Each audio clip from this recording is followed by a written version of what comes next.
Careful what you say or you'll get together.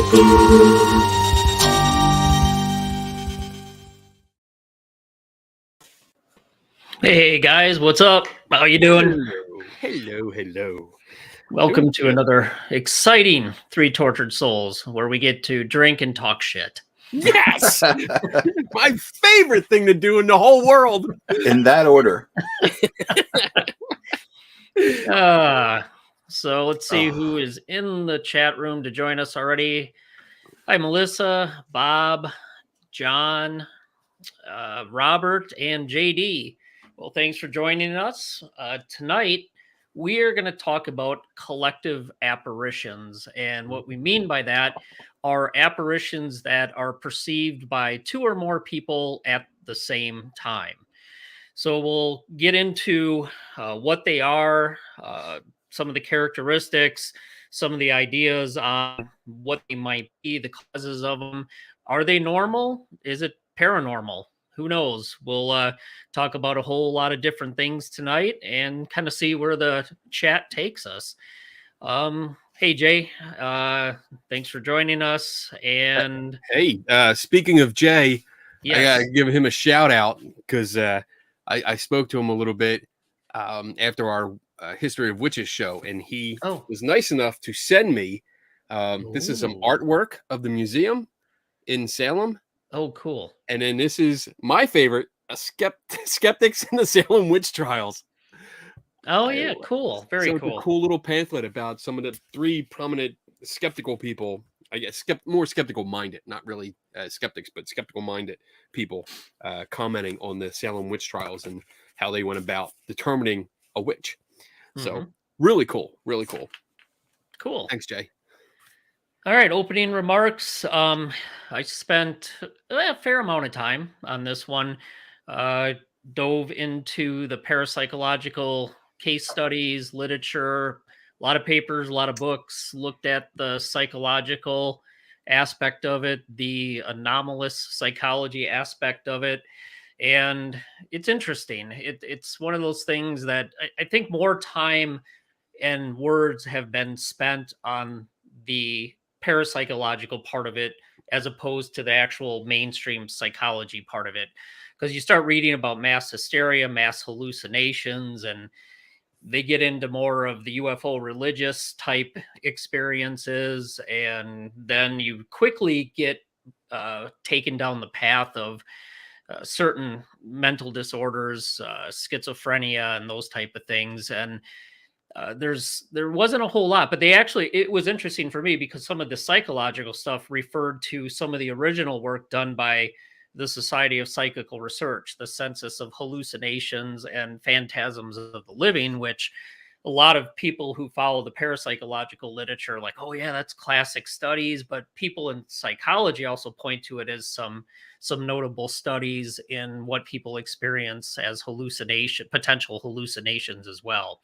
So, yeah, it was pretty interesting. I got a lot of stuff to cover. We'll see how far we get. Probably won't do a marathon 3-hour show like, other people on this show does. Oh, hope Dave doesn't drink too much or we're in for some long rants. No, I am only drinking beer tonight, so we should be safe. Beer. Boy, this might be a pretty boring discussion. I got the memo. Hitting the hard stuff. I got the memo. All right, so let's see where this takes us. That's it for me for opening comments, and let's go to Kenny.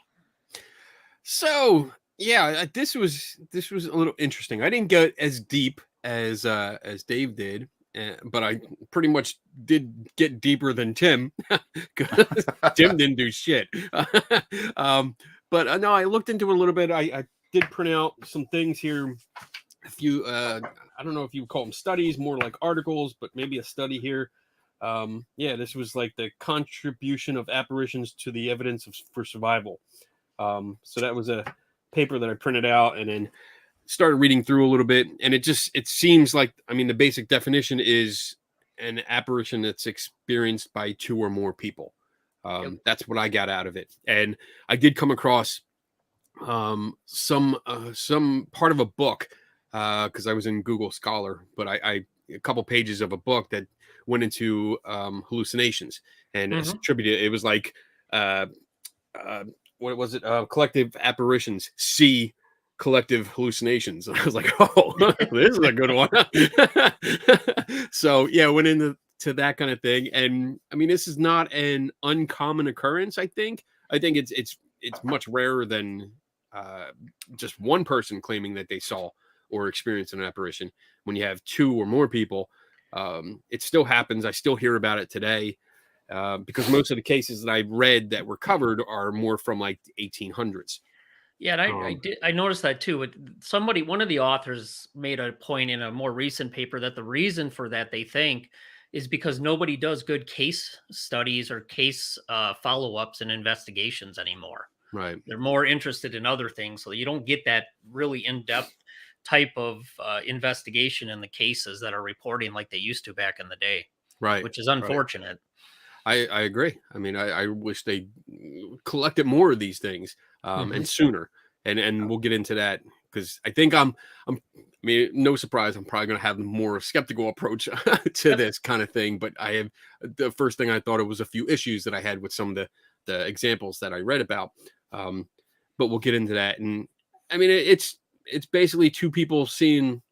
I keep saying seeing because I immediately, and this is probably just a bias and just something that I is inherently part of my tribal knowledge, if you will, that when I think apparition, I think visual.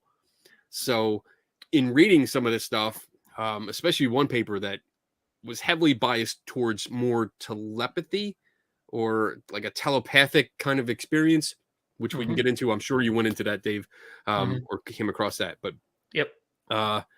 it'll be interesting to see where this conversation goes because I get some of the concepts and ideas, but then of course, my brain goes, well, what about this? What about that? So we'll get into it. So I think I'm going to leave it there and see where it goes. And I'm going to pop it up to Tim over there next to the stairway. I completely admit I did not do a whole lot. So I apologize to everyone. I woke up sick. So I thought I would just like play my sick card and just be like, I'm just here to learn tonight. I'm sick. Don't bother me. I did. So I'm drinking. I'm still drinking my coffee and Bailey's Irish cream though. I'm not going to let that go. I did read some, and I came across I think the same things you did, Kenny. I had a couple interesting questions in the little bit I did read. That I think I'll wait and see because I bet Dave's going to cover them at some point. But when I hear, I'll jump in. But my other question was when I was reading, and again, I did not do a lot of reading, so I apologize ahead of time. I was wondering what it would take to recreate or to cause a mass hallucination. Shit. Hallucination. That's a mix. That's when you have a hallucination and an illusion at the same time. It's called a hallucination. Illusion. We're coining terms left and right tonight. Tim has those when he drinks too much. He has hallucinations.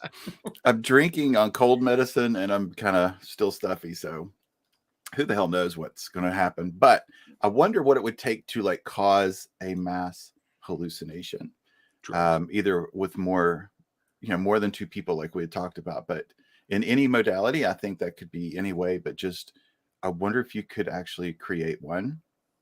But that takes me back to thinking about magicians. And I think magicians probably on the regular create mass hallucinations or at least mass illusions fairly well when they're done properly.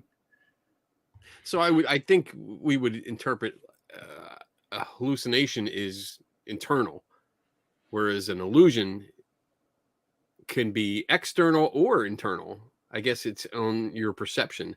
Mm-hmm.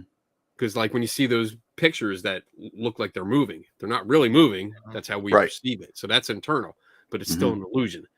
That's weird. Now I got to think about that. See how much fun this is going to be? Taking So notes. we have two questions, which I think we'll just acknowledge them because that's part of the conversation that I was hoping to have. One of them, real quick, could you explain how mass hallucinations work? There's books upon books and papers that talk about this, but the one that I came across in anomalistic psychology, a study of magical thinking, when they're talking about collective hallucinations, there's a couple key points that they make that play a role in this that helps explain how they might work. Expectation obviously plays a huge role. If you're expecting something to happen and it's a group of people, that's going to drive the experience. Emotional arousal is a prerequisite to having the experience. It's a type of emotional contagion where it spreads not only the emotional part of it, but the imagery seems to spread within the group of people as well. Emotional excitement is involved, such as in religious ceremonies. Obviously, there's ones where there's a lot of emotion and a lot of movement and instruments and people doing things and singing, chanting, drum beats that almost can somewhat put you in a trance state at some level. So that plays a role in it. The other thing they noted about those is all participants must be informed beforehand with at least a broad outline of the phenomena, easy to harmonize after that. So they almost need to be told what is going to happen, which one of my arguments as I go through these points, this is different than what you see in some of these examples of collective apparitions. A lot of these things are not, at least in the older case study. Now, when groups of people go to haunted houses these days and they all have an experience, a lot of these fall right in with that. But some of the normal case studies that were cited and even some current ones where people don't have this emotion and expectation, that it would be an argument against this being a normal collective hallucination and emotional contagion type thing. The other one, sensory deprivation, can play a role. Occult and religious themed experiences, they made 4 or 3 specific things that really seem to help fuel this. You got to be primed, obviously. And then if you're isolated or there's a threat to your life, those tend to drive that as well. And then the interesting thing I found was that one sensory hallucination can trigger another one. So if you see something, you could potentially, that could be something that triggers you to hear it as well. So that's just a little bit of something I found on collective hallucinations. Kenny, Tim, anything to add to that? I would agree that, and I'm no expert on this. That's my disclaimer. I am not an expert. I'm just giving an opinion here.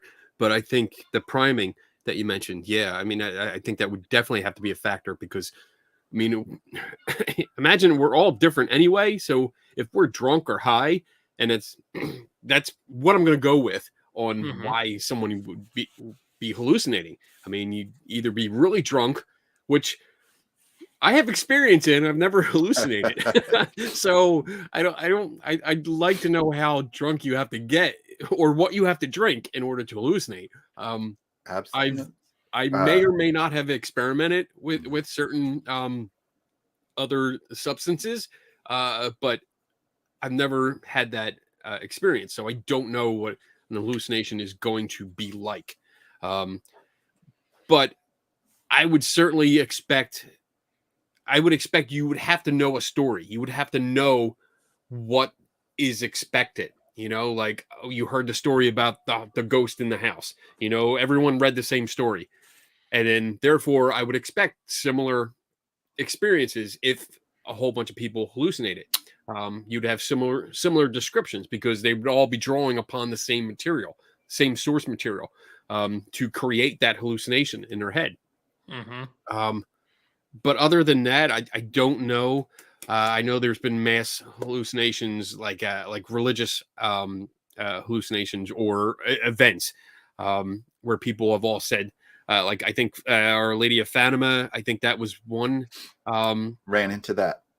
Staring into the sun will do that, to people. So, and I'm not knocking religious people. I'm just saying, if you stare into the sun, shit's gonna happen. Yep. Yeah, just like if you point camera. That's something I did cover in an article about miracle photographs. If you point a certain camera back in the 80s and 90s, more and more in the 80s, if you pointed a certain camera at the sun or a bright light source, you got this doorway to heaven image. And people were getting them in the Midwest and other countries, and they were freaking out, like in a good way, thinking they were seeing something heavenly. But it was actually a product of a specific camera that I was able to reproduce. So that wasn't a hallucination, but it kind of bordered along, I guess, the same type of thing that we're talking about, because people were getting them and believing it. It wasn't a hallucination. Forget that. Moving on. But yeah, I'm going with the priming. Yep. If you, I would be interesting to take people in, and this is probably not ethical, but get people on hallucinogenic drugs and have them in an area where there is no prior story, or give them all separate stories, like differing stories, and see what happens. But yeah, I don't know if that's ethical or not. So I'll pass it up to Tim. Tim. Well, this was one of the questions you already hit with that. With one of those answers was, I had not got that deep into it, but some of the questions that were coming to my mind while I was reading was, when people have this or shared hallucinations, what are their what are their core beliefs? Like, are they there or are together with the same thoughts, with the same goals? Because I came across people, the religious aspect of it was very popular in what I was coming across. So that made me think everybody's probably having a shared idea of what they want to see or should see. And then UFO sightings was another. So I wanted, my question kind of came, which I never did get to kind of follow up on, so I apologize, was when people have a mass illusion, do people, like, if they go and check up on it and ask and try to do follow up to study it, do they ask, where was everybody at this place or the location that they had it there for the same reason? Or, like, could you have a mass hallucination at a grocery store where there's several different people there from several different backgrounds? I think that at least I know what you're describing. It's like people go to a place and expect something, or they think something's going to happen. And we have a kind of a related question in the chat from JD that we can bring into this. Are we including the phenomena of ghost hunters in a room going, "Did you hear that? Yeah, I heard it too," as evidence of a collective apparition? My response to this, as far as what I would want to look at and talk about, would be no. Because you are bringing people in, you're totally setting them up, and you're totally expecting to have an experience. And the same thing Tim just said. Now, to me, what becomes more interesting are these spontaneous cases that are reported by people who are ghost hunting. They're just going about their normal business, and all of a sudden it happens. Especially the ones where there's, example case studies where a living person is seen by two or more people. Their doppelganger or apparition or whatever is seen. People that have died at a certain time, two or more people have seen them, not expecting or not knowing at all that they had passed away or they were in danger at that time. And then there's also experimental ones where somebody had said, at this specific time, I'm going to try to project myself so you see me wherever you are. And there's a couple of case examples of those as well. So to me, those are way more worth at least thinking about and talking about, as opposed to people going to a place and being told there's activity here and you may or may not have an experience, because I think that absolutely primes them and sets it up. And the situation here too is they're in a room sitting together, they know what they're doing, and as soon as somebody says, did you hear that, and they're like, oh yeah, I heard it too. So I don't, I mean, auditory collective, or yeah, auditory collective hallucination is a thing, but as far as I'm concerned, I would not look at this type of situation or scenario as being evidential really at all. This is actually a good question, and it I love how he worded this, because this is exactly how we see it portrayed on TV, where And it's someone in says, stark contrast of what I just talked about with the yeah, original case studies. right. It's did you hear that? And someone immediately says, yes, I heard it too. And there is no description of what was actually heard. It's just Yeah. an immediate agreement of something, and we don't know what we're talking about yet. And that is it. Oh, that frustrates me, because it's like, all right, jackass, what did you hear? Like, did you actually hear the same thing, or did you hear someone take a step, over here on a concrete floor, and somebody else heard like a loose chain bang against like a grate or a cell door or something like that, depending on where you are. Like, there is no description. This exact scenario plays out on so many reality shows.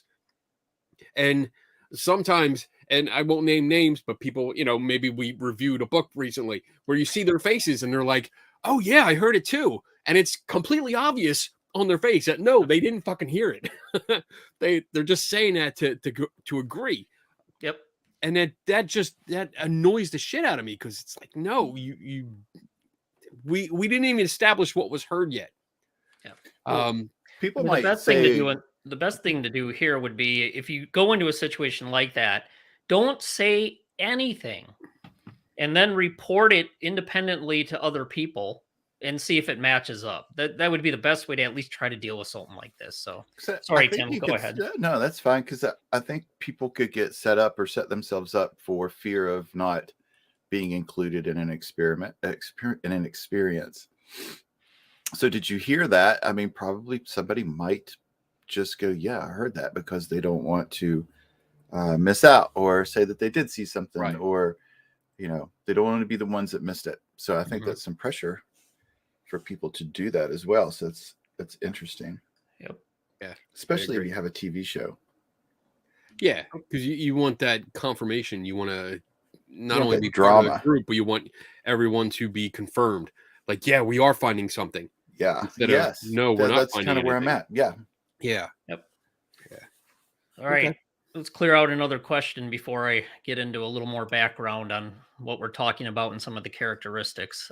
Carol asks, relation to mass hysteria.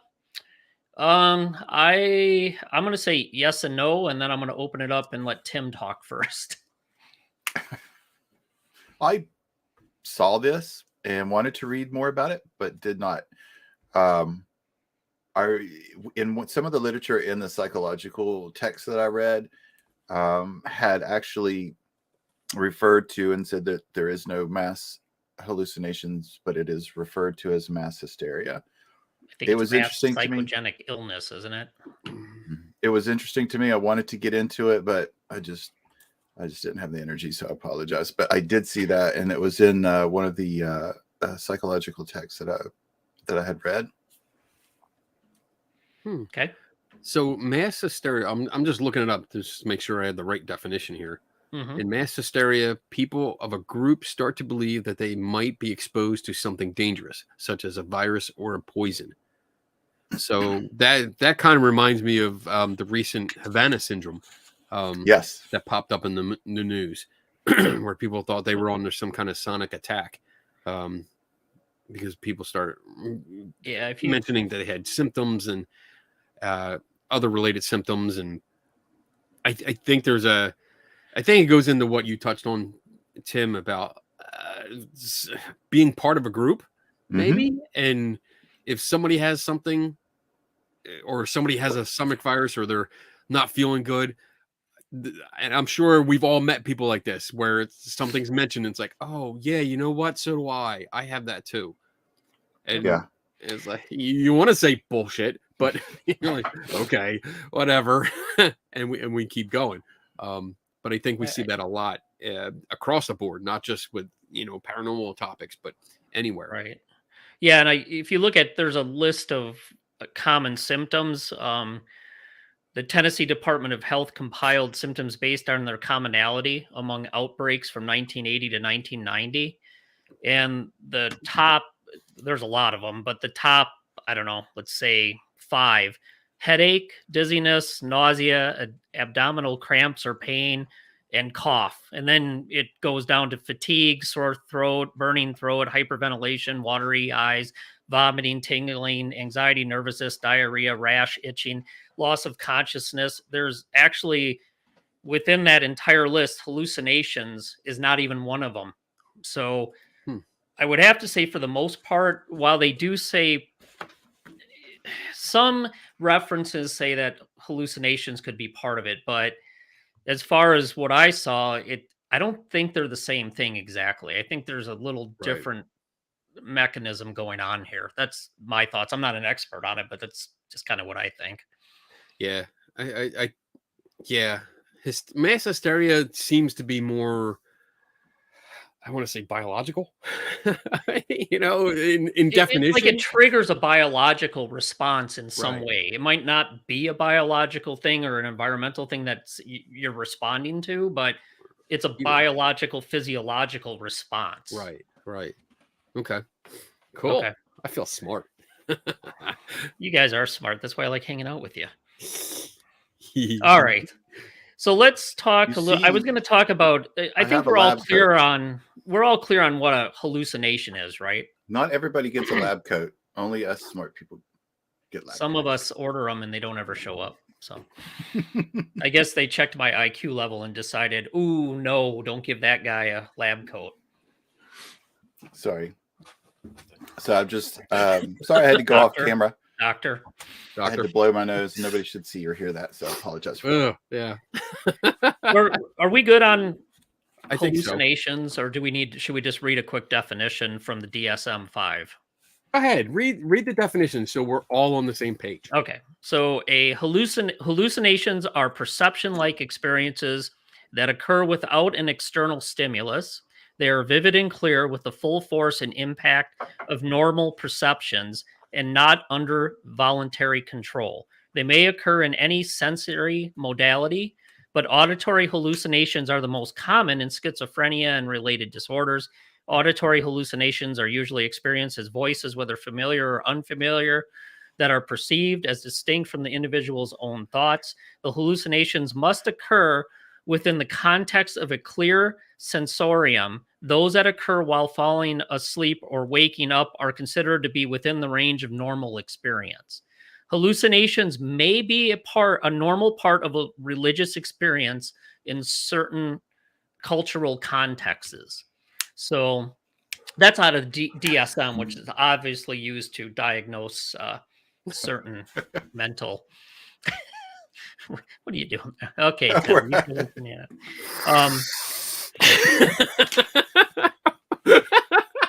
I think that's normal these days in some states, so we don't have to worry about that. One other thing, again, from the Varieties of Anomalous Experience, second edition, they expand and kind of elaborate a little bit more. It's a precept-like experience which occurs without appropriate stimulation, has the full force or impact of a corresponding actual or real perception, and not amenable to the direct or voluntary control of the experiencer. So that's the definition of a hallucination. And then let me just go through some stats here. The U.S. Epidemiological Catchment Area Study, the lifetime prevalence of having a hallucination is 10 to 15%, which actually falls into the case studies that at least the Census of Hallucinations, Phantasms of the Living, some of the other ones, the bigger ones, that falls within that range. Then there's the Dutch Nemesis study. 7.9% of the people had a hallucination. And then the U.S. National Comorbidity Survey.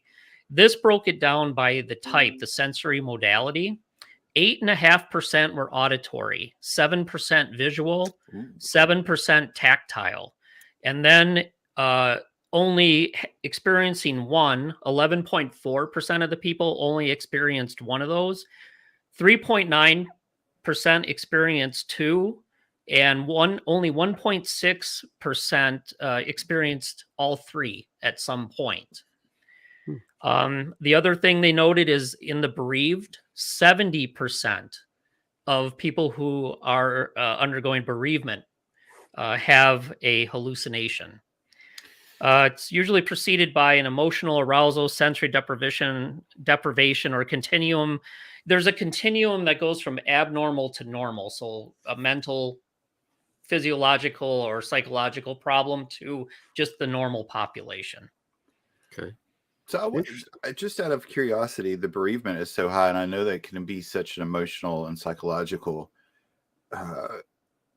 absolutely understandable event. But I wonder if there's like changes in the brain that are temporary, or at least different things that fire in the brain. I don't mean like a permanent change. Maybe that wasn't the correct words I want to use, but a temporary action or temporary change of the brain's chemicals or function during such a heavy grief period that could be studied to understand that part of it. Because 70% is a lot. I was not expecting. I mean, I can understand it. Don't get me wrong. Like I can understand during that period of time, but I was not expecting that much out of it. Pretty high. Does that break down maybe like increased drug or alcohol use? I didn't see anything on that. Because I mean, I don't know. I'm not saying everyone does, but I would think maybe there's a chance that an increase in alcohol consumption and or drug use. Well, the three of us should be hallucinating like motherfuckers. The way we drink. You know, again, and I've honestly tried. I've experimented with a few things that I was specifically told would make me hallucinate. And I took more than the recommended dosage just to make sure, and nothing has ever happened. I have not been able to hallucinate. So, and now, unfortunately now I can't experiment anymore because of my job. Good question though. No, but yeah, I mean that's something to consider, because if you have an increase in usage, then you might take something that has like a hallucinogenic in it, and I struggled with that word. I'm very happy. I'm very proud that I got it out. As part of the bereavement process, though, at least what I've read on it is it's actually very therapeutic to have those hallucinations. So they actually make you feel better depending on the way you perceive it. It makes you feel like you have a continued bond with that person, and that actually helps. So I'm not sure it's a bad thing. And I'm not saying I don't know as far as the drug or alcohol usage. That I don't know. I don't know. I'm not saying it's a bad thing. I'm saying it becomes in, and honestly, I'm thinking of you, Dave. I'm thinking this is a Dave question. Do we know if it's actual, like, is it caused by the drugs and alcohol, or is it the drugs and alcohol that change the chemical makeup of your brain to allow you to I would have to look into the literature again. From what I'm trying to recall, I don't remember that being something that they specifically talked about or pointed out, because obviously they get patient background information and they have surveys and they ask everybody in the medical field or any type of psychological survey. When you're looking at things like that, they usually ask about drug or alcohol use. I don't remember that, but that doesn't mean it wasn't noted in there. So I'd actually have to go back and look at it and get back to you on that, because I don't know off the top of my head for sure. Okay. Tim, anything else to add? No, I just the 70% kind of caught me off guard. I wonder if since I'm thinking about the not permanent changes of the brain, and I don't think I'm wording that correctly. But just the temporary changes in the brain, or the brain activity, or different parts of the brain firing or decreasing because of bereavement. But and there's obviously a lot of emotions going on there, and I wonder if the other that can happen. I wonder if it's similar to any other event? I heard you talking about at the beginning. You had mentioned that it's a very strong or stressful emotional situation. How much of it also would be let's say you were married for 30, 40 years and you're used to living with this person all the time and you're Yeah. used to them being there, calling your name, walking through the room. Right. How do you know that's Feeling them in the bed next to you. yeah, Yeah. you're just not so used to that because hey, when let's say I don't have my Apple Watch on, I swear to God, I feel my damn wrist vibrate once in a while when I don't have my freaking Apple Watch on, and I'm like, what the hell is that? How many people have felt their phone vibrate in their pocket? There's And you don't have your there's phone some in your studies for pocket. that. Yes, I looked it up. the phantom phone. The phantom phone. There's actually studies for So that. just because of that, it's almost like you're used to it and you expect there's that expectation. You expect those things to happen. So maybe that's what's going on. Mm-hmm. So, all right. Let's move into actual information on collective hallucinations. So, this came from a variety of different stuff: the Introduction to Parapsychology, the Handbook of Parapsychology, some of the other books in the field, and of course, some of the major. They draw upon some of the major case studies: Census of Hallucinations, Phantasms of the Living, a couple other studies that people have done independently outside of those. So, let's see what type of numbers we're talking here.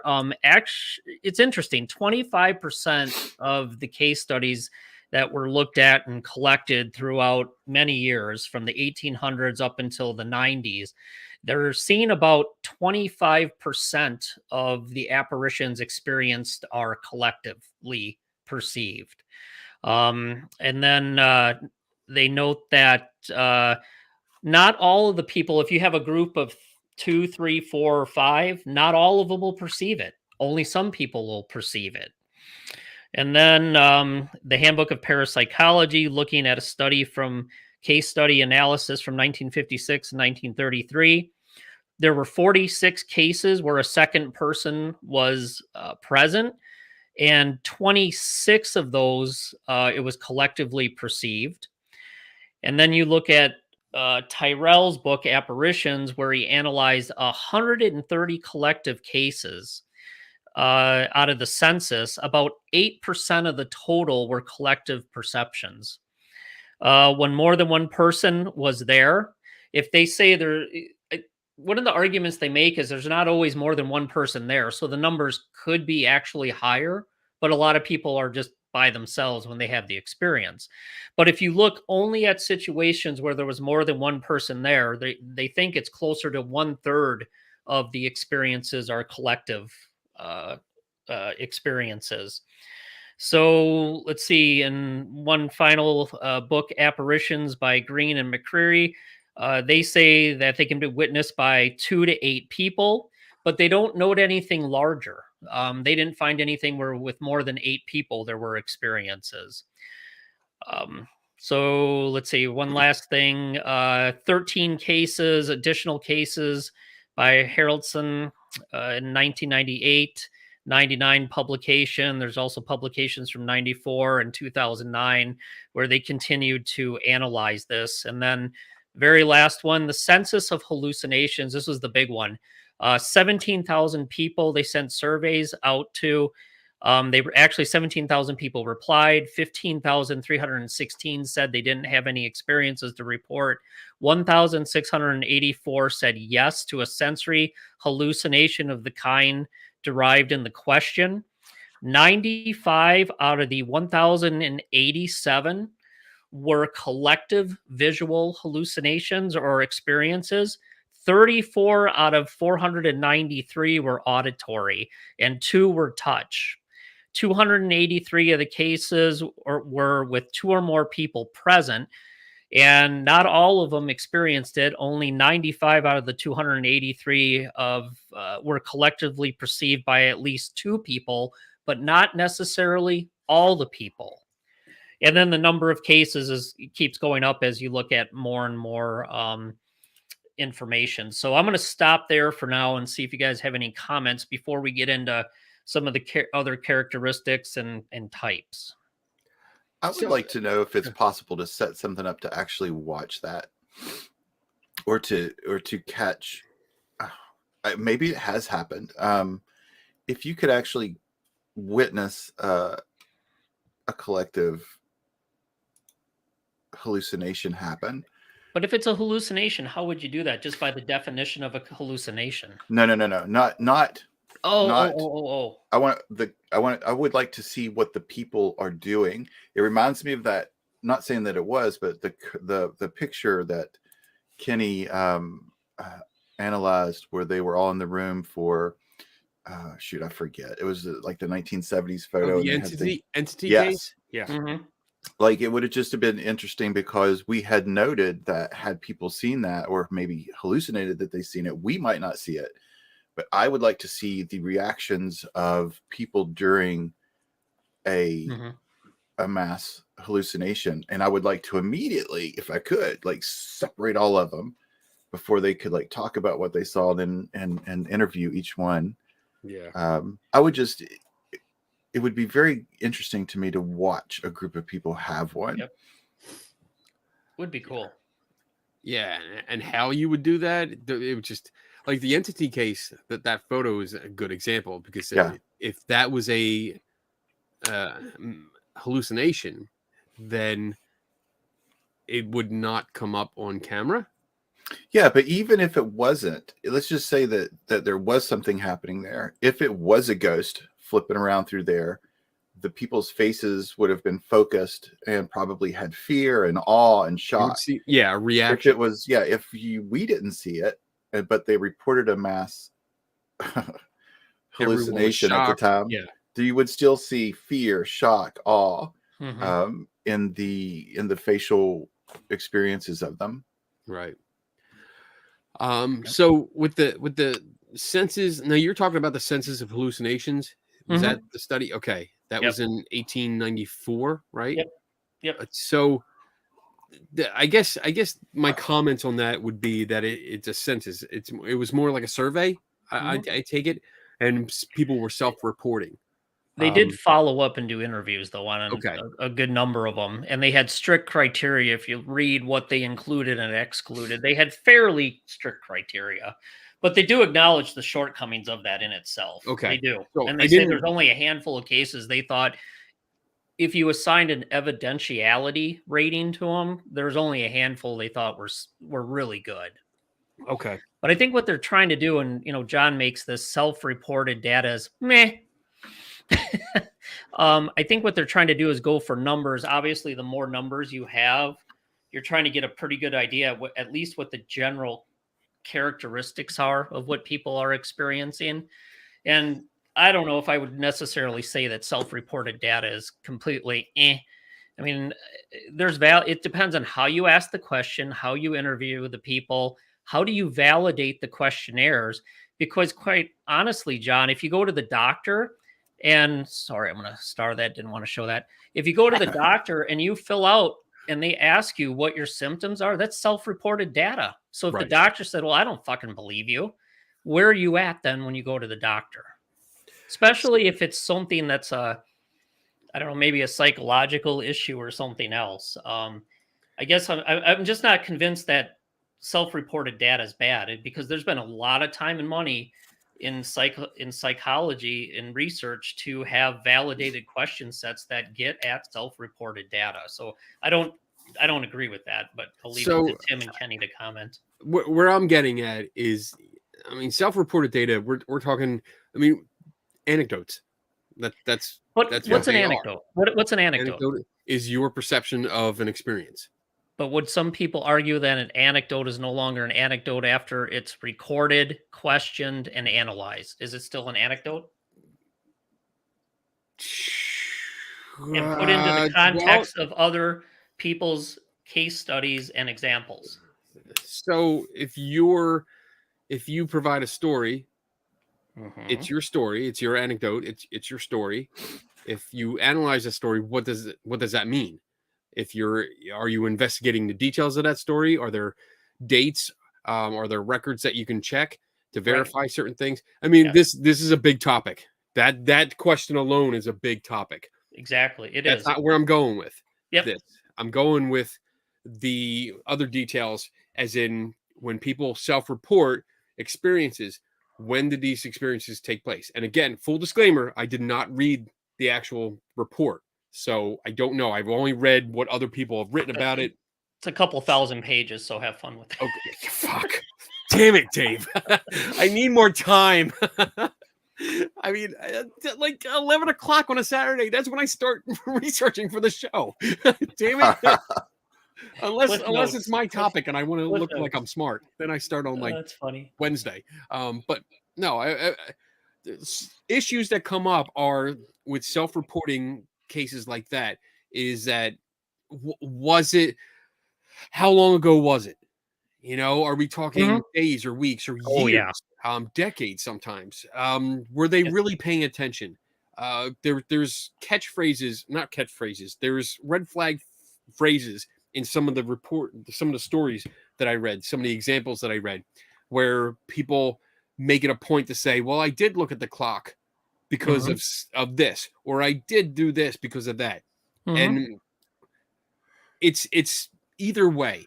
That doesn't confirm to me that yes, they did look at a clock at that exact moment, and then they remembered that like 20 years later.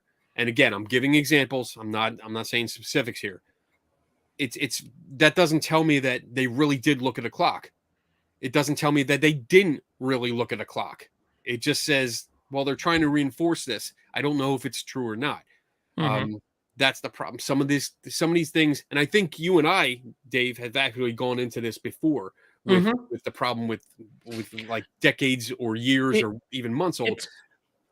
Some of the details you can investigate because maybe locations no longer exist, right? Or modifications have happened, or renovations have happened, so sections of a house don't exist anymore, or the people have died, and we can't talk to them anymore.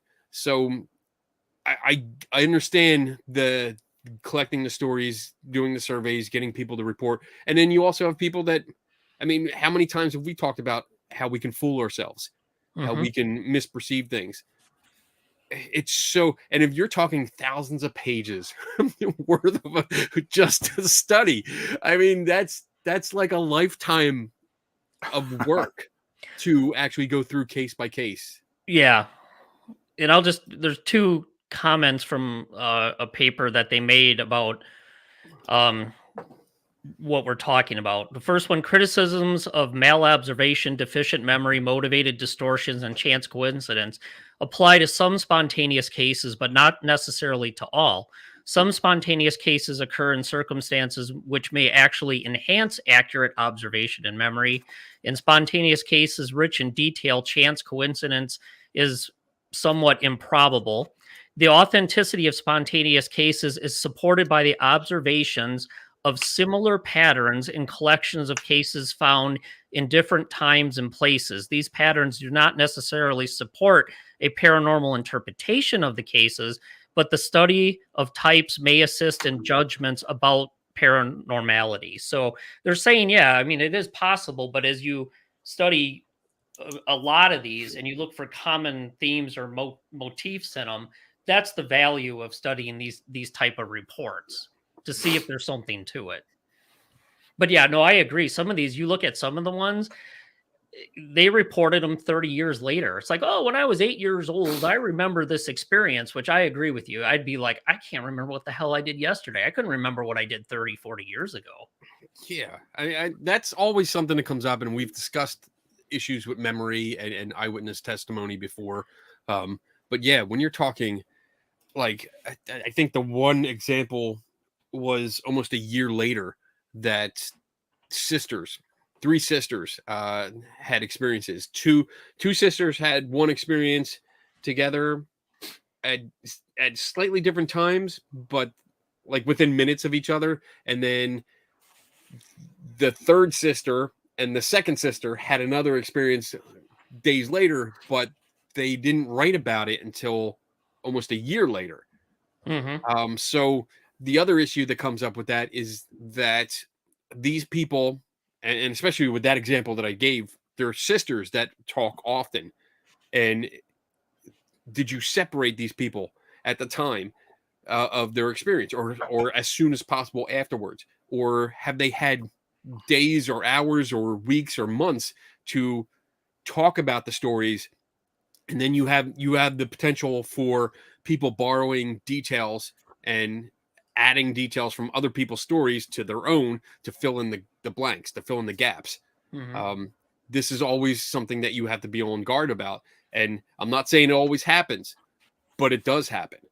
So we have to guard against that. And how can you, when if a report comes in and it's like a year or so after the fact, how do we guard against that?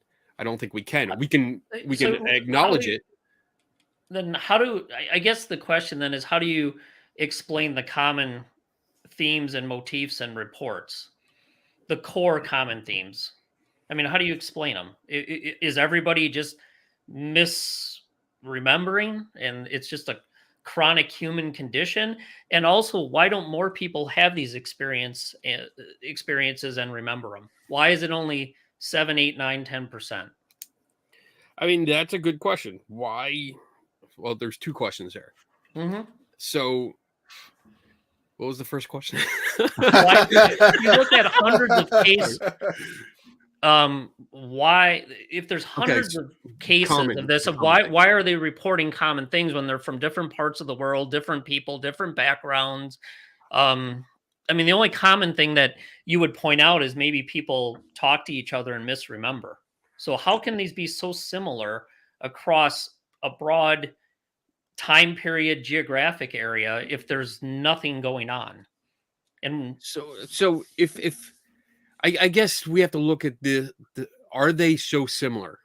Are they really almost exact duplicates with minor variations, or are they a generic story? I mean, seeing a ghost. I mean, how the ghost stories are do they go back pretty far?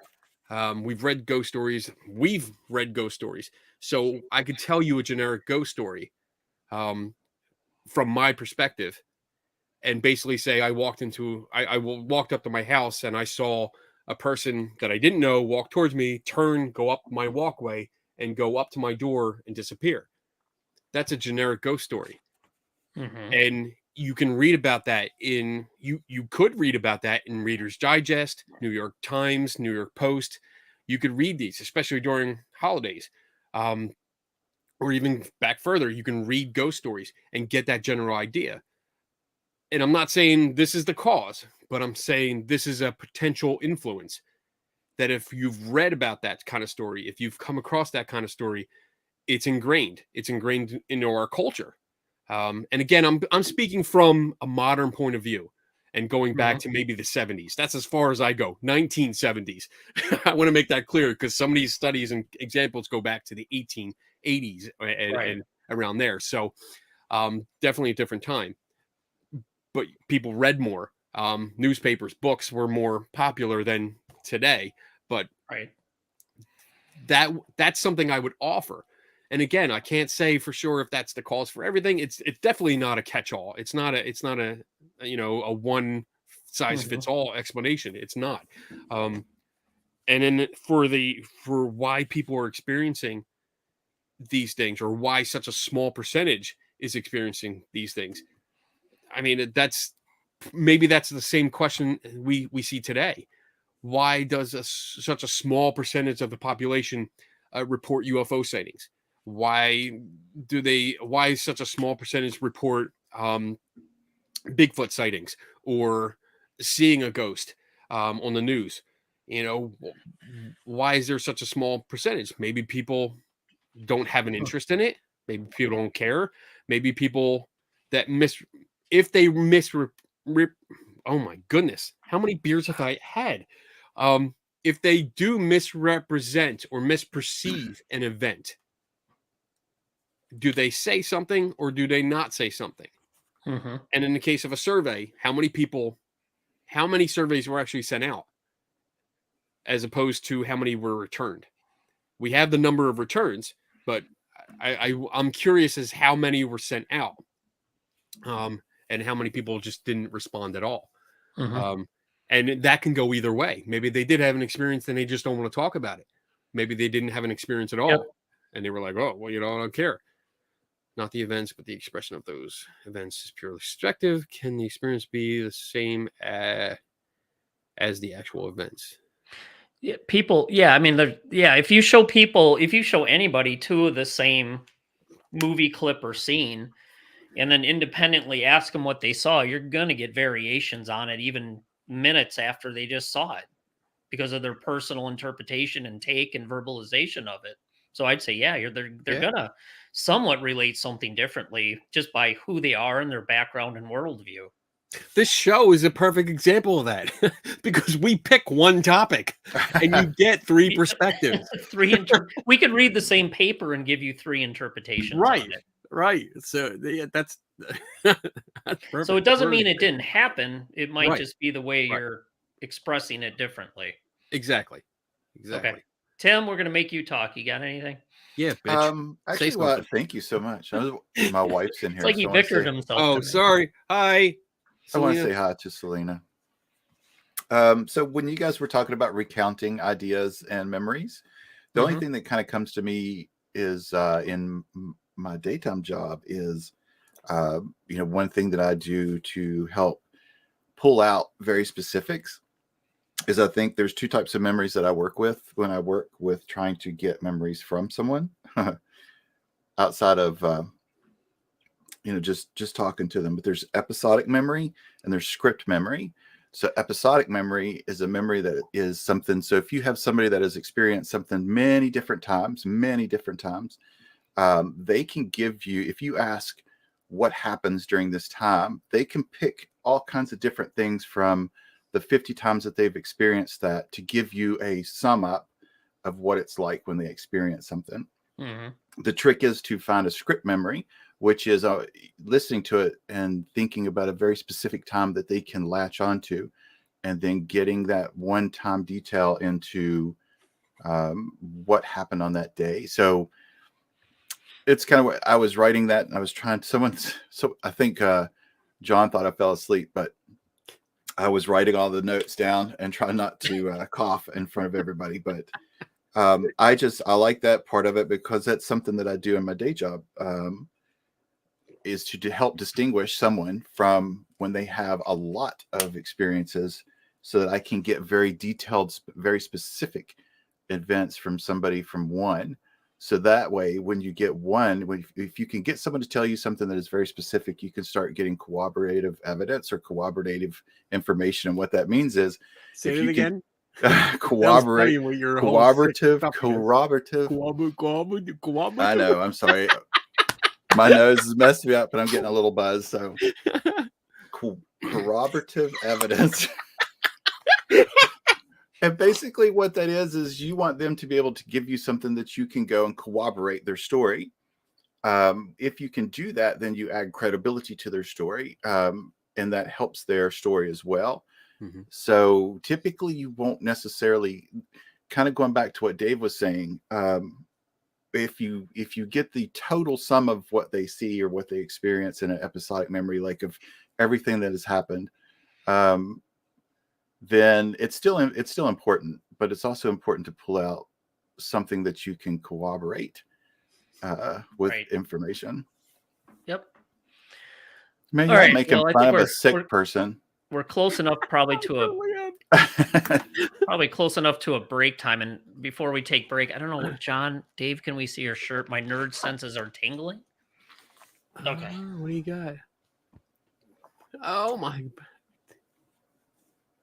80s is a genus of mosquito. It was something we did for Oh. work as for a party back to the 80s, 1980s. It was a 1980s party, and 80s is mosquito. So there's nerd humor that permeates all aspects of the life. Nice. All All right. right, so we're taking a break and we coming back? Yes, let's take All a right. break. Let me find our break, and then we'll be back in about 2 minutes, 20 seconds or so. See ya.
Welcome back, bitches.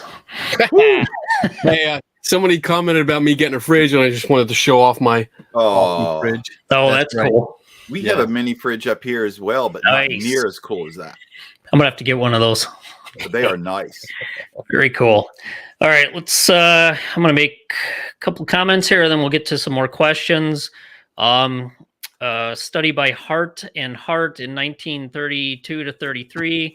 In the Proceedings of the Society of Psychical Research, they talk about an article, Visions and Apparitions Collectively and Reciprocally Perceived. And it's not just people who have died. This is pretty interesting, which it's one of the things that may or may not argue that it's evidence of life after death. There's been collective hallucinations reciprocally perceived of living people, people at or near death, known to be dead, deliberate attempts to produce experimental types, or dreams or hallucinations of the appearers. There was one study where, or a case example, and I could probably read it if we really wanted to, but it's pretty long. The gist of it is, somebody was on a boat. He was on a boat, and there was two other people in the cabin he was in, sleeping with him, and he was sleeping, and they were awake. His wife was in the U.S., and she thought very strongly that she wanted to be with him. And he dreamt of her coming into the cabin and walking in, leaning over and kissing him, and then going away. It's interesting because she reports that in the dream that she described the cabin the same as what he was in pretty well. And she said, oh, there was two other people in there, and one other person was looking at me like, oh my God, who's that? And then later, the other people in the cabin made the comment of, oh, how special are you? You get a pretty woman in a dress to come in at night and come up to your bed and kiss you on the head at night. So not only did this woman supposedly projected herself, who was alive, the guy dreamt about it, and the two people in the cabin that were with him supposedly saw her come in and do that. So it gets pretty complicated when you look at some of these. So it's not just dead people, and it's not even just people at the hour of death. It's living people that seem to be part of these collective hallucinations or apparitional experiences. So pretty interesting. What if that was a hooker? Oh, His two buddies were just covering from him for him. Well, it would have been even worse if there was a hooker there and the wife's ghost popped in and said, oh, hey now, what's going on? I mean, that's an interesting story, and that is something I would love to look into more. Yeah, I can send you that. I can. Yeah, that'd it's be interesting. All right. I want to say happy birthday to my wife. Happy birthday. You need to take off your headphones so she can hear us. Oh, she's on the show, isn't she? Oh, yeah. Is she in there? Yeah. Oh, happy birthday. Here, we'll type a happy birthday. Didn't know, we should have probably gotten a cake or something. Thanks, Tim. Yeah. Geez, you're supposed to look at all those things ahead of time. Correct term is a sex worker. Really? Mm-hmm. Oh, wow, I'm far behind. You can't say Ooh, hooker you got anymore? lots of happy birthdays. Okay. All righty. All right. So let's clear out some questions here. One from Carol. How do you know it was a hallucination? For example, a friend pulled off a UFO hoax seen by an entire city. That's true. You don't, I think that we got to remember what we're talking about. Hallucinations. There can be things, objects in the sky that are misidentified. That's one thing. A hallucination is there's actually nothing there and people are seeing it. There's nothing to provide a visual stimulus or auditory stimulus that's in the environment. Right. I mean, in this example, did people have cell phone video? Did they have pictures? Because when you have the physical representation of it, then it wasn't a hallucination. There was something there to affect those instruments. Yeah. So there's a big difference between those.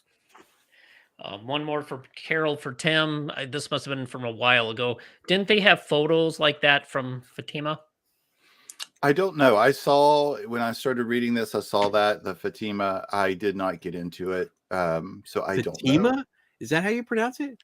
I Fatima. I thought it guess. was Fatima. Fatima, sorry. Well, from Appalachia, it's Fatima. Appalachian. Those Pennsylvania people. All right. One more. How do you differentiate between people remembering what they saw or if it was a hallucination at that moment? To analyze, it's always after the fact. Memory is so faulty. I'll let Kenny try to tackle that one. Thanks. First. How do you differentiate between people who remembering what they saw or if it was a hallucination at the moment? So, I mean, I think we kind of touched on this. It's difficult depending on how long ago was this experience. Were they alone? Were they with people? Were people actually in the room next to them? That was something that I wanted to bring up. But I read it in one of these reports that like a percentage of the study, I think that census that you talked about, I think there was part of it where they included people that were not in direct line of sight, but maybe in the next room or had their back turned or something. There's something I read about that, but it wasn't necessarily perceived, but somebody else was there, which I don't think should count. Because if they didn't I perceive don't think they something, would have counted those as collective, though. it was I touched on it. I meant to go back to it, and I didn't. So maybe Yeah, I'll look after the I show. don't think they counted those as collective.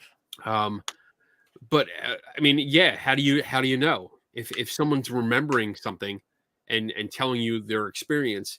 Then, especially if you're getting it from one source and not both or the multiple sources that were involved.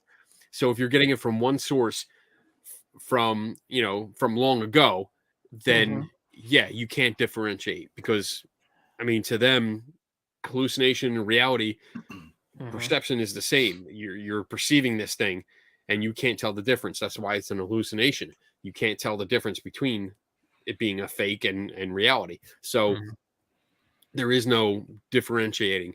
If you have two people, again, time frame comes into it because the one example with the sisters, a year went by before they wrote a letter. There was another example given where it was a father and I think 2 daughters or 3 daughters, and it specifically states in this report that the daughters collectively wrote their experience.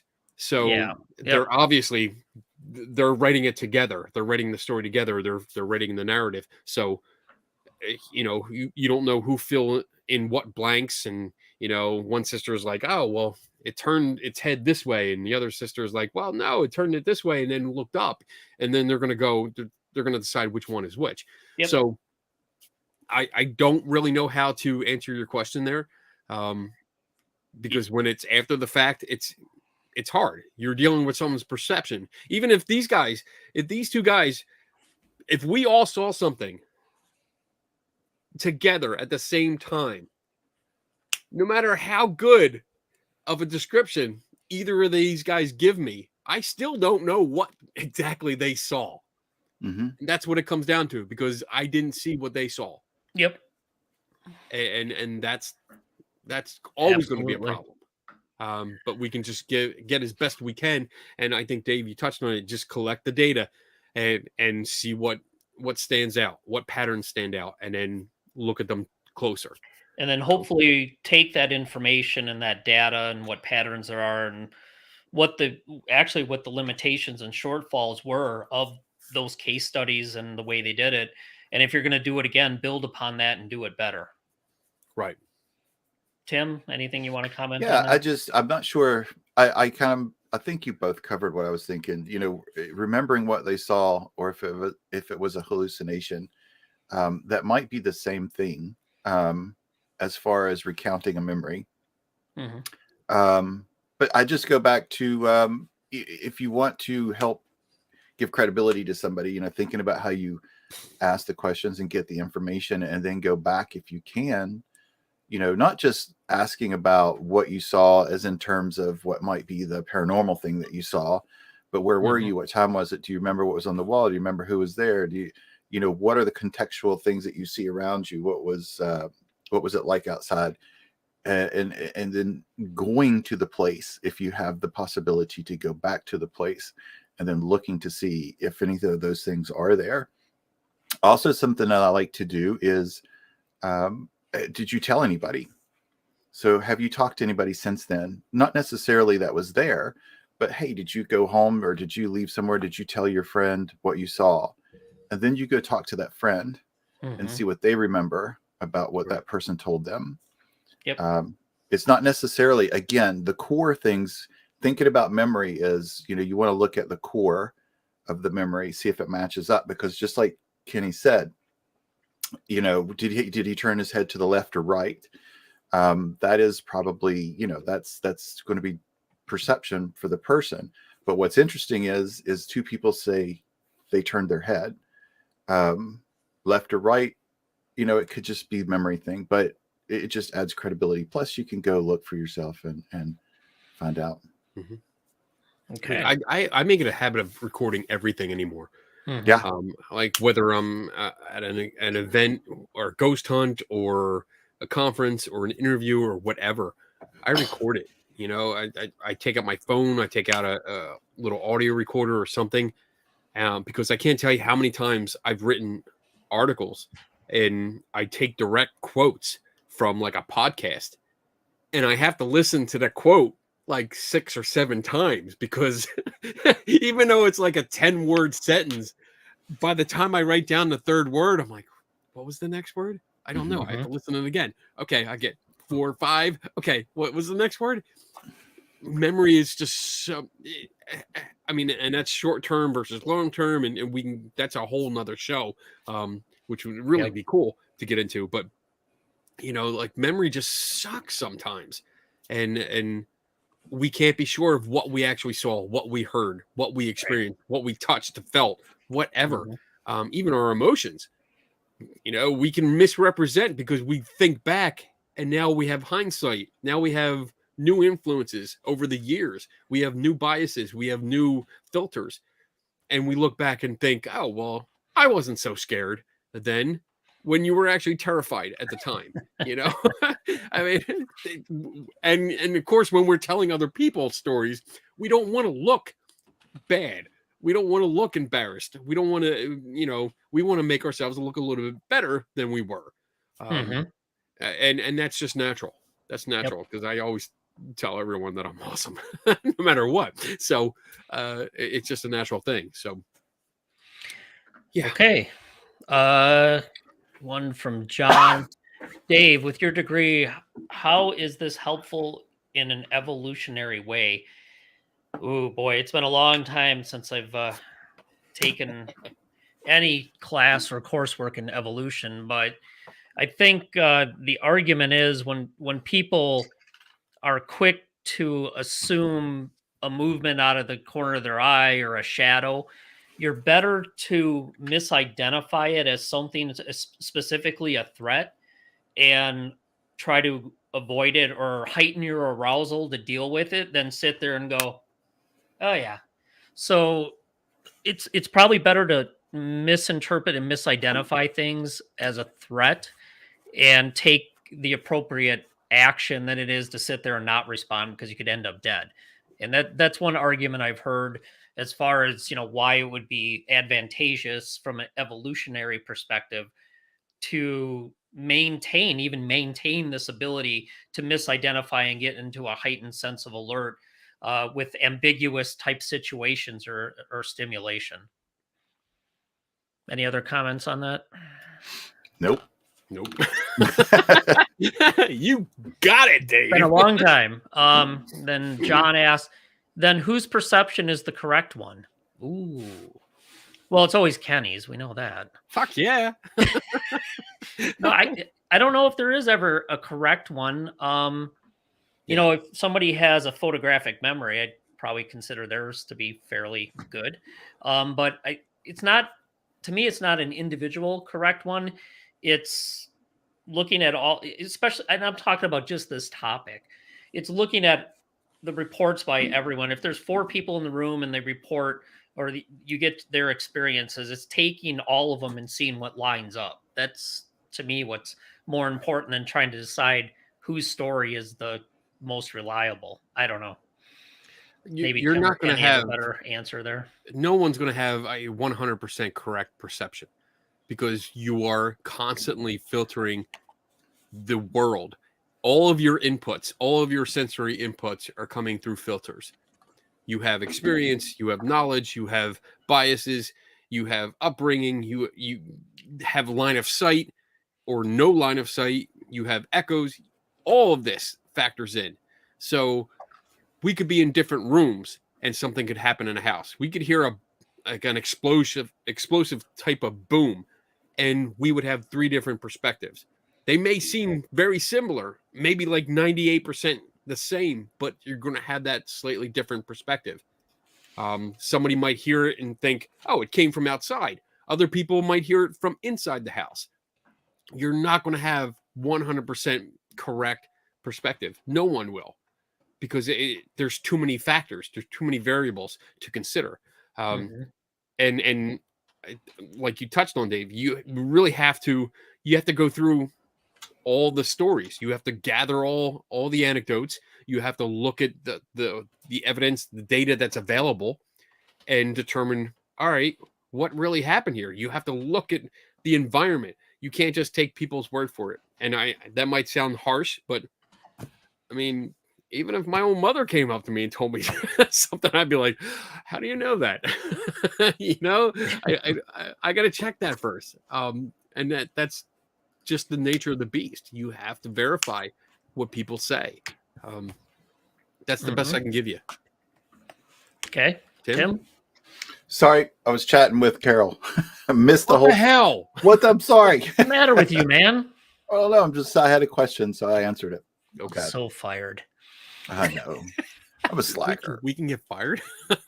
I got vickered. I'm You not can the get original. You can't get vickered. You are vickered. Which You means are I've the been vicar. vickered. All right. That's like matter and antimatter clashing. You can't vicar the vicars. All right, sorry. All right. Couple other things. What was it? The study by Hart in Proceedings, Society of Psychical Research, 1956. They talk about 6 different aspects that they thought were interesting. One, the dual perspective, which if I can share my this window, let's see if this is going to work.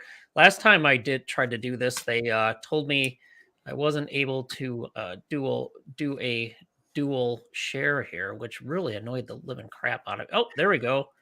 I fixed it. Can you see that? I No. can see it. I can't see anything. Okay, here, let me add it to the stream. Yep, there it is. Okay, so what they mean here by dual perspective, this is one of the cases they talk about where you have Mrs. B and Lady B, and they see supposedly an apparition standing where that little circle is, and they show the way the apparition was facing. And they both saw a reflection of the apparition in the mirror, but they also saw the apparition as well.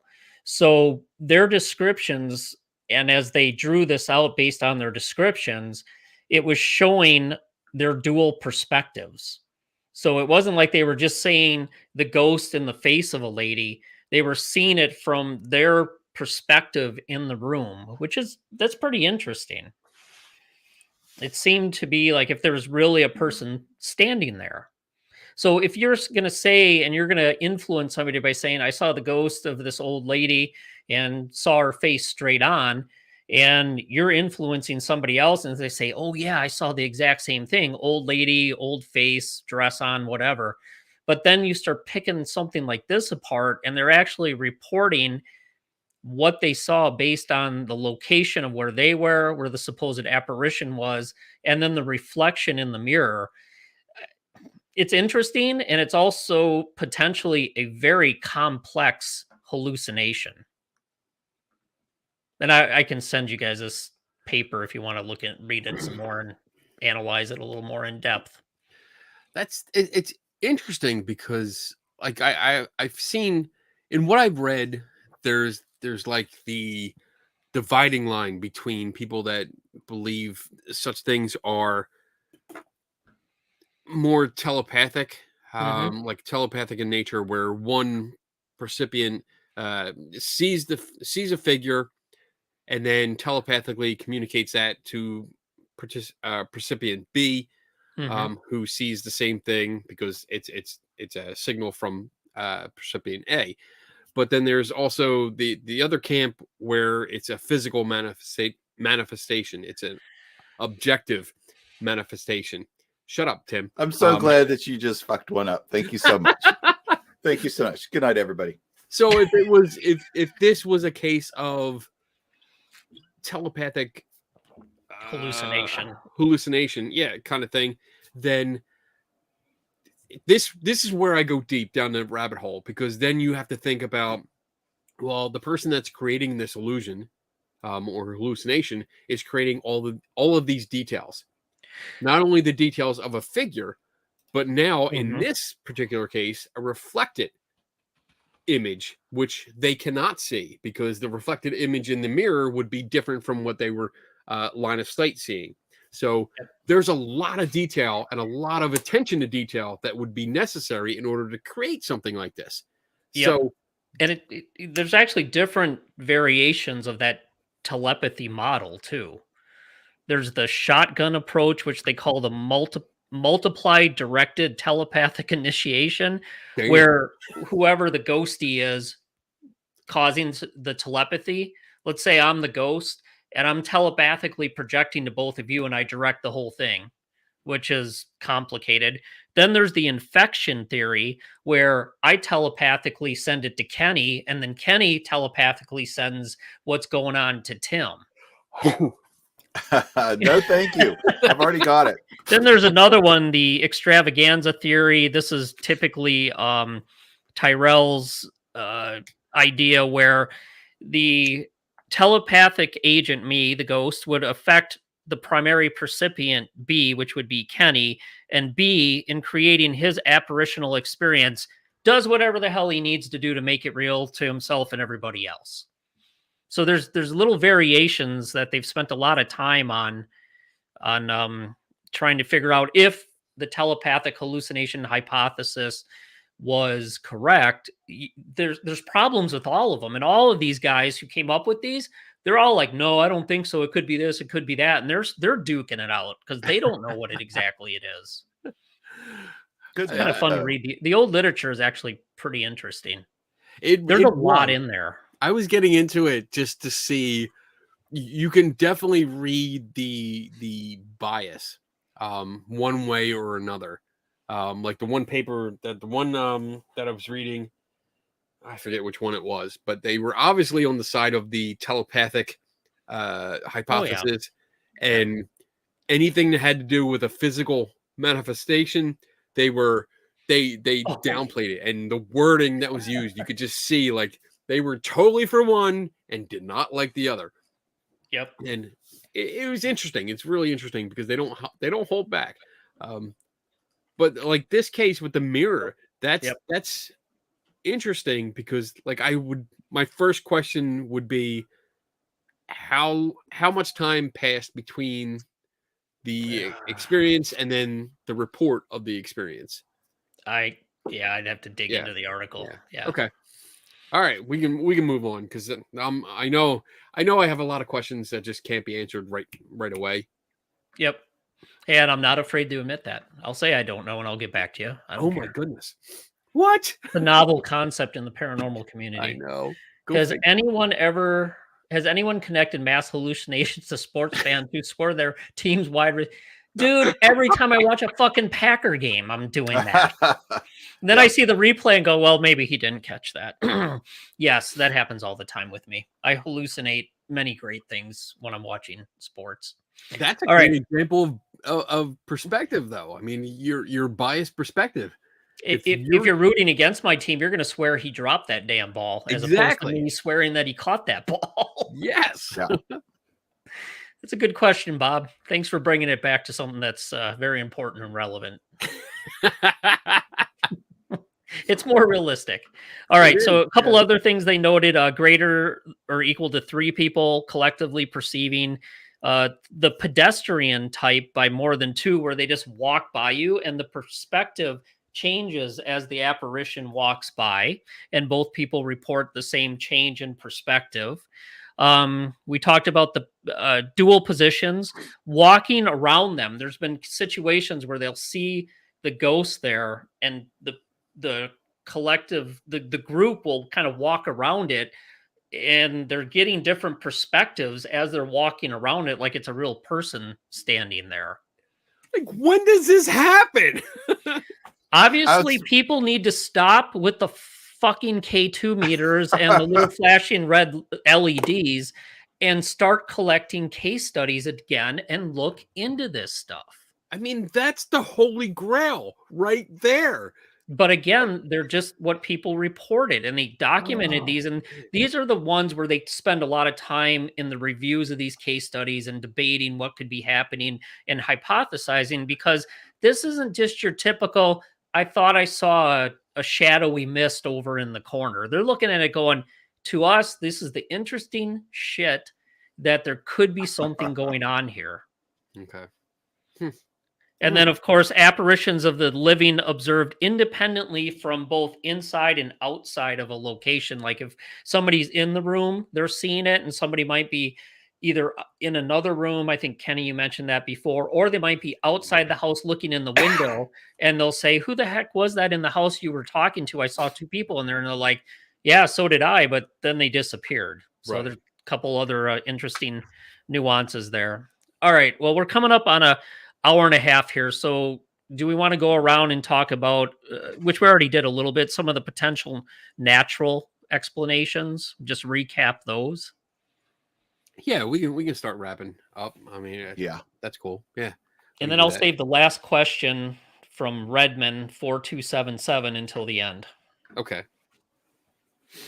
Cool. Go I ahead, have no Tim. idea. The natural, who knows? I really don't. I wish I could have gotten deeper into this. I need some herbal THC tea. I agree, John. THC. That would be good. Yeah. Thank you. You'll But I have just didn't. illusions. We need a high Tim.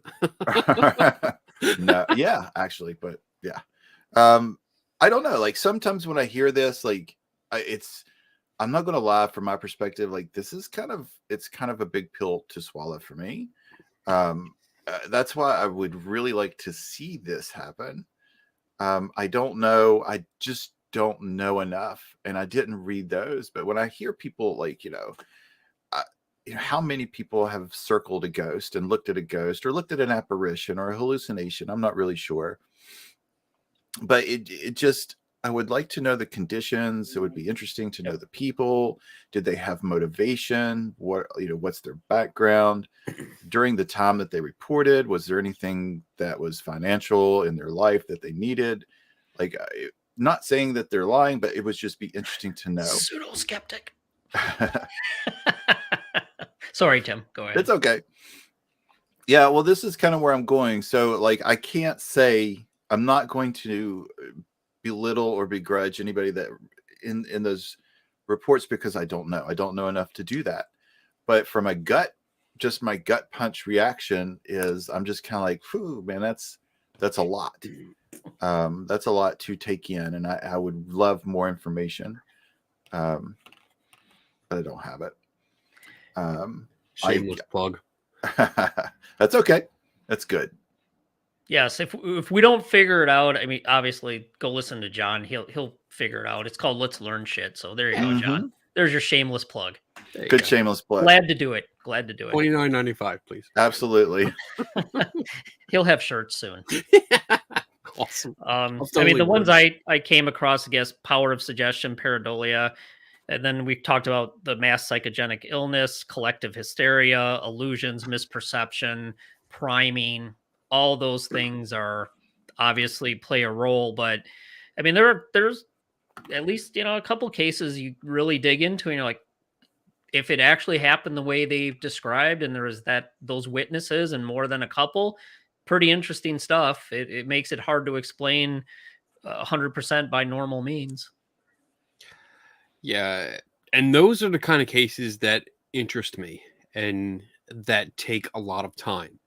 And I think that might be a misperception on the general public that has an interest with this stuff.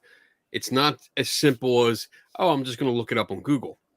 You know, that even that to us means hours and hours of reading, searching through. This was just the first stab of exactly, stuff to read through. exactly.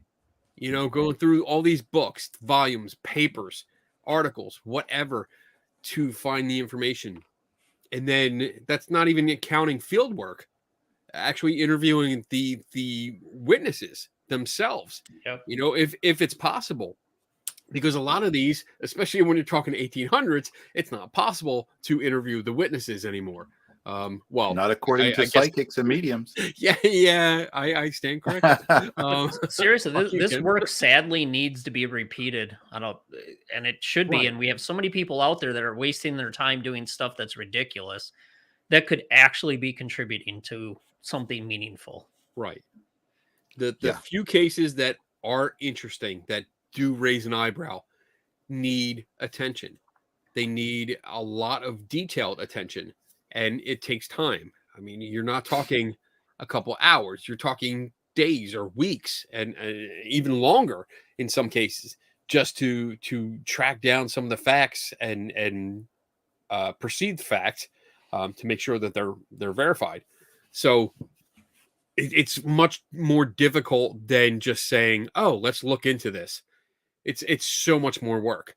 So when we say it, and even I think Dave, a while ago, like a couple years ago, we talked about certain cases, you know, getting into it. Let's get into it. And it was like, well, we can't go through every case. Let's pick one.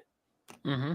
And even that one took a couple weeks, I think, for us to go through back and forth for weeks on that. one freaking case. And we still were in disagreement, which was a good thing. Exactly.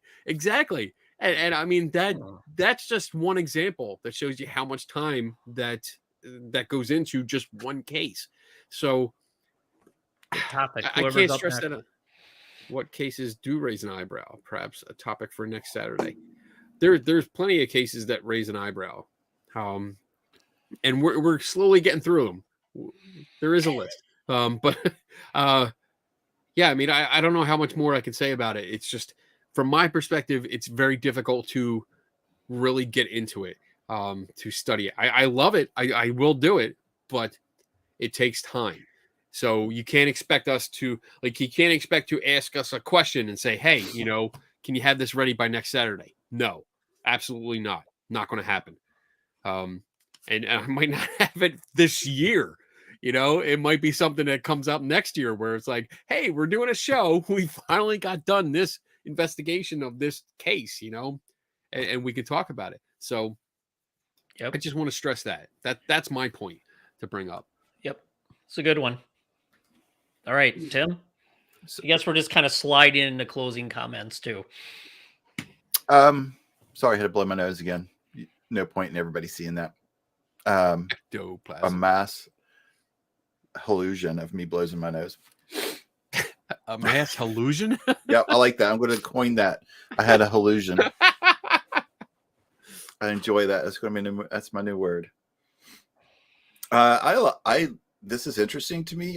It is, but just even on a biological, psychological level, of what happens inside the brain, really for me is much more interesting. That's why the idea of the grief thing really caught my eye, or caught my ear rather. About 70% of the people having some type of hallucination. Now I'm going to actually do it. Keep saying it, Dan. Come on, Tim. I'm working on it. And it just makes me think of the things that take place in the brain. And also, if it doesn't take place in the brain, does it change the sensory input or data that you get from your senses? Does it confuse different inputs? Like, what happens to it? And that's actually one of the things while you were saying that I wrote down all for that is I'm going to go ahead and like just look at it because I'm that interested in it, whether I find anything on it or not. Just like brain activity during extreme either grief or extreme excited states. Interesting. Mm-hmm. Okay. Hallusion. I need a t-shirt. Illusion. I'm gonna say it's my word, bitch. That's what's gonna be on my t-shirt. My God, a UFO flew out of Tim's nose. What? Oh no, I hope it did not. A flying booger. Well, sorry, I tried. I tried to All blow right. my nose. So my couple closing things is I'm going to go back when you talk about collective hallucinations. That was part of the chapter in anomalistic psychology, a study of magical thinking. They talk about how expectation plays a role, emotional arousal or excitement. Participants have to be informed beforehand, sensory deprivation, and one form can cause another. The visual maybe can cause auditory. At least in some of the, actually, most of the ones I took a look at when doing research for this in the collective apparition part, a lot of those criteria are not met. So, is it a normal collective hallucination as what's defined in psychology?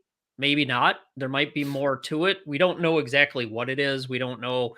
Again, like Kenny pointed out, reading the older literature, these guys were fighting about, is it actually an object that's there that appears and disappears, or is it just a hallucination, or is it a telepathic hallucination, or is it a misperception, or did people have some sort of contagion where their stories, they talked and they had the same story? We don't know. But there are a number of cases to me that make it really interesting. And every time I dig into the older literature, I'm always amazed by the wealth of information and the wealth of things you can pull out of that that you should use to guide what you would want to do today, even on a normal ghost hunt or paranormal investigation. When you go to a public place, I mean, there's a wealth of stuff that we talked about tonight that you could set up and test or come up with ways, if somebody had an experience, to pull them apart, interview them, learn from what's happened in the past, and try to get some good information to move on. So do I think all of these collective apparitions have a natural explanation? No. Do I think some of them do? Absolutely. Do I think there's weaknesses in these case studies? For sure. There's no doubt. Some of these were told many decades later, which obviously there's going to be problems with. But the bottom line is, when you take that many cases and you start looking for common core uh, experiences or themes or things that happen, it becomes interesting. There's something going on there, and I don't think anybody's figured it out yet. Awesome. All right. One last question before we jump into what Kenny has going on for the next 3 years. What? That was a Damn. that was What good. drives each of you to continue to study the paranormal? And I'm going to start with Tim. I just think it's cool. So I'm going to give you a heavily medicated and slightly intoxicated answer, which would be probably a lot more better worded if I More wasn't. better. But More better worded. thank you. I just I think it's cool as shit. So like, I really want stuff to be real, but it's still just an interesting topic for me. I just do. I spent a long time doing it the wrong way, so I would like to kind of learn how to do it a better way.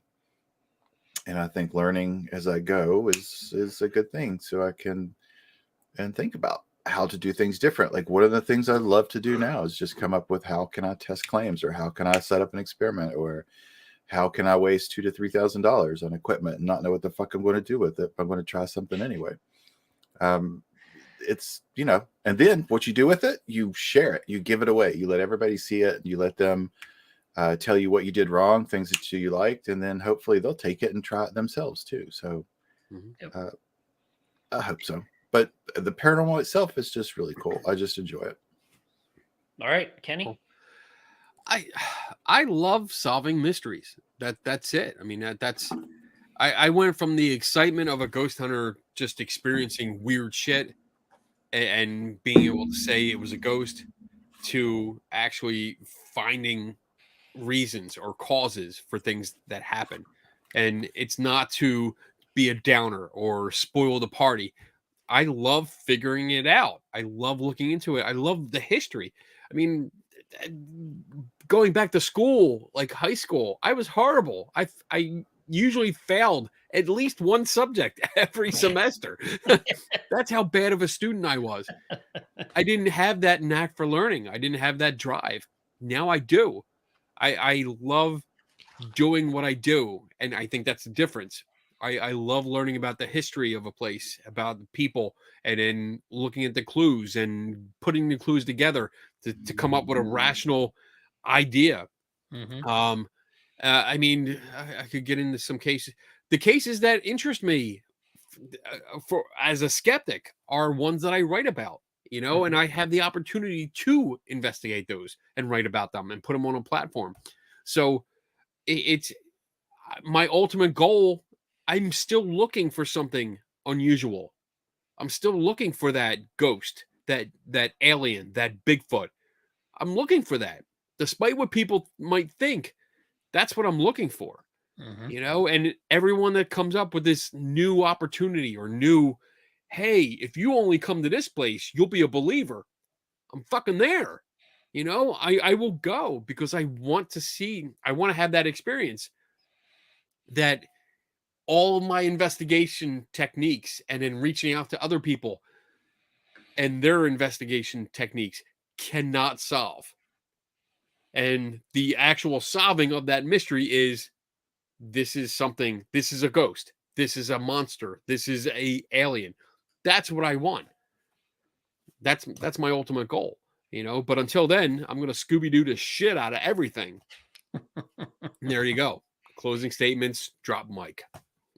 And I think for me, it's that there's a lot of things that we don't know what's causing them. There's still a lot of mysteries out there. There's a lot of data that's interesting. And to me, there's a lot of difficult to explain anomalous phenomena that people are reporting. And we just can't write it all off to misinterpretation, misperception, priming, expectation. There's definitely a handful of things that are really interesting. And it doesn't matter if it turns out to be normal or not. To me, it's just interesting looking at it and understanding why people have those experiences. And obviously, if you find out there's something going on after you die, that would be cool. That would be something. I'm sure we'd all like that. But we'll see. I think for me, it's just that we don't know, and to me, that's the fun part of it. Trying to figure out what's going on. That's what keeps me interested in it. If we knew everything, boring. It's actually Boring. pretty boring. Yep. So that's where I'm coming from. All right. So as far as things going on, I'm gonna start do a show on Saturday nights with Tim Vickers and Kenny Biddle called Two Tortured Souls. It's a good show. Also have the ESPSI Center or ESPSI.center website that has information on all of the different types of parapsychological phenomena that we talk about on this show. So check that out. And I am working on a project that at some point in the future I'll be able to talk about. That's pretty exciting. Tim and Kenny know very little about it, but just enough. Pretty fun. And besides that, I'm still working on a paper to publish with somebody else that hopefully we're going to get that squared away as I have time. So that's about all I got going on right now. Tim, we'll go with you next. I do a great show on Saturday nights with two friends. I like to get medicated and drunk and make up words. It's really cool. We talk about cool shit. It's Saturday night, 8:00. And pretty much that's it, except for I'm going to the Gettysburg Bash. Is that the one? Yes. Yes. So I hope everybody can. I hope, Dave, I hope you can make it if you can. I hope everybody can come again so we can. I want to meet more people and Yep. and get to see everybody and shake everybody's hands and just get to see them. Yeah. Other than that, there's nothing. All right, Mr. Biddle. Right. I am up. So let's see. July 16th, I will be doing a presentation for Skeptical 2022. That's an online skeptical conference. And I'll put details up later on my page and my website and stuff like that. I'll be doing a talk about my journey from ghost hunter to where I am now. Me. Cool. So hopefully it just inspires people, like, just this is my story. And then let's see, July 23rd, I have the Paraunity Conference, which is in Woodbridge, New Jersey. I'll be setting up there. My wife will be setting up her craft booth. I have my skeptical booth. And then August 19th to 21st is the Gettysburg Battlefield Bash, which hopefully all three of us will be in attendance because we're going to have a 3 Tortured Souls table. So you can come out, visit, check it out, and talk to us, ask us questions. And I think we'll probably do a show from there because we're allowed to. I did ask. We're allowed to do a show from there. So we'll just broadcast live all freaking day. We can do whatever we want. With that, let's see what else. I have October 20th to 23rd is SciCon. I'll be out in Las Vegas, Nevada, for SciCon, the science conference out there. I'll be doing some kind of presentation. Usually I do a workshop about like photography or solving mysteries or something like that. And then I'll be hitting Vegas, man. I'll be intoxicated the entire time. Except when I'm doing my presentation because I'm not allowed to drink. You'll be interviewing sex workers. Wow, it's sex workers. Oh my goodness. I have to use that term now. I know there's a few other things I'm forgetting, but besides doing a awesome show with 2 amazing people every Saturday night at 8 p.m. Eastern, which is this show, I also do a show Friday nights called the Skeptical Help Bar at 8 p.m. Eastern. If you want to tune in for that, I have a guest sometimes. Sometimes I do open mic night, which is Q&A. So there you go. All right. Well, thanks for tuning in, everybody. We appreciate it. Appreciate all the conversation, all the questions, statements, comments. Hate mail can go to either Tim or Kenny because I'll just delete it anyway. I really don't care. Just kidding. No, we always appreciate the comments and the feedbacks. Nobody here gets upset or butthurt, and we take your feedback and we will try to be better for you because we do appreciate you listening. So unless your comment is just ridiculous, and then we just ignore it. Yeah, there are ones where we can tell you're just here to be a jackass, which is usually what we're here for. So we can't have that's our job doing that. Yeah. Anyway, everybody have a great weekend. Stay safe and healthy, and we'll see you next week. Take care, everybody. Bye. Don't forget, the real, the stuff to be, aliens are real, Bigfoot is real, don't question me, didn't miss it out, aliens out, they missed it out, those that are real, hiding on TV, don't forget,